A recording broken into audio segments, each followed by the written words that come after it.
दोस्तों सभी को जोहार। मैं हूं आशीष कुमार। मैं छात्र आंदोलन के संबंध में कुछ बातें करना चाहता हूं। जैसे कि आपको ज्ञात है कि कल हजारीबाग में जो हुआ, छात्रों पर जो लाठीचार्ज हुआ, पुलिस बल का जो प्रयोग किया गया, उसके संबंध में कुछ बात रखना चाहता हूं। सबसे पहले ये कि मैं छात्र आंदोलन का समर्थन करता हूं। मैं भी एक विद्यार्थी हूं और मैंने भी परीक्षा दी थी।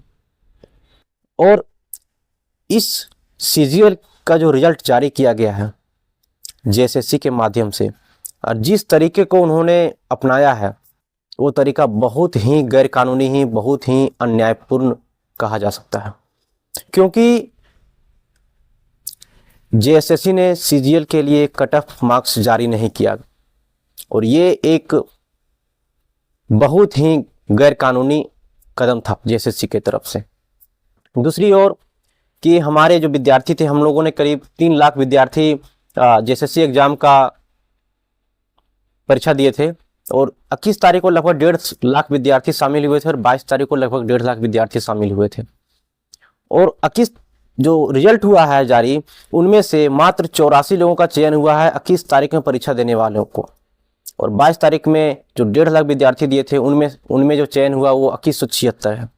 तो इससे स्पष्ट दिखता है कि जेएसएससी ने जो एग्जाम देने वालों विद्यार्थियों का चयन किया है, जिन लोगों का लिस्ट जारी किया है, वो बहुत ही भेदभावपूर्ण है।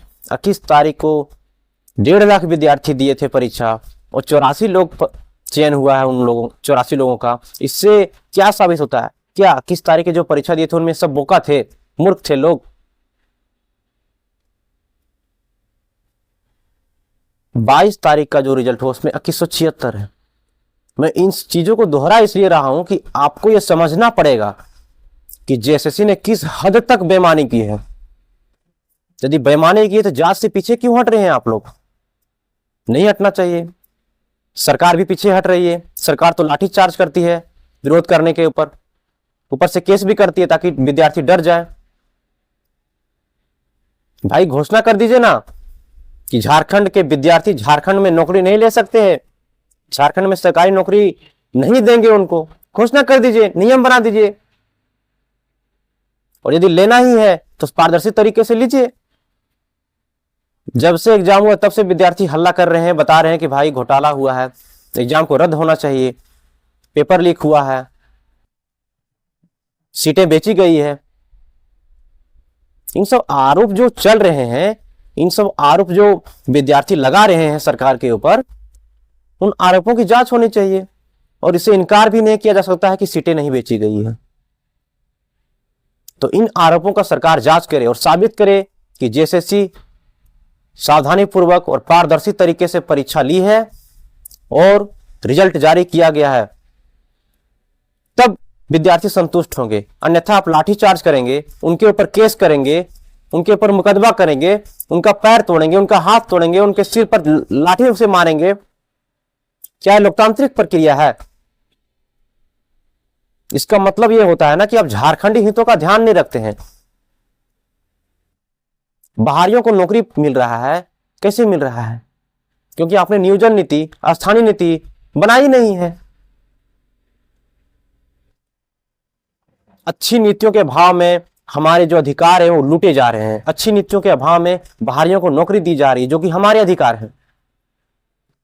तो दोस्तों मुझे लगता है कि सरकार से ज़्यादा आशा हमें नहीं है, क्योंकि हमने पिछले 5 साल का रिकॉर्ड भी देख लिया है कि वो ज़्यादा कुछ कर नहीं पाई, और मुझे लगता है कि आगे भी इसी तरह से चलते रहेगा। हाँ, जहाँ तक संभव है हम लोगों को कोर्ट का दरवाज़ा खटखटाना चाहिए और उम्मीद है कि कोर्ट न्याय देगी। कोर्ट से ही न्याय मिल सकता है। दूसरी बात कि जिन भाइयों को चोट लगी है, जिन भाइयों को गंभीर रूप से घायल हुए हैं, उन भाइयों को मेरी तरफ से प्रणाम। उन्होंने बहुत सारे संघर्ष किए और यही संघर्ष के बल पर हम लोग ये लड़ाई जीतेंगे। क्योंकि ये भी जानकारी आ रही है कि 15 तारीख को रांची में एक बृहद आंदोलन होगा छात्रों का, और इस आंदोलन का मैं समर्थन भी करता हूं।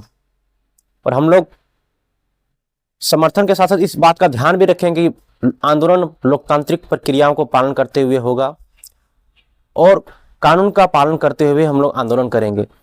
चूंकि देखा जा रहा है ये कि पुलिस या प्रशासन इस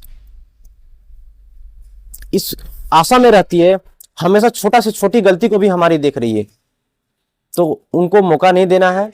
और ये भी ध्यान रखना है कि हमारा आंदोलन वृहद हो, प्रभावी हो और सरकार को मजबूर करे हमारी मांगों को मानने के लिए। नमस्कार।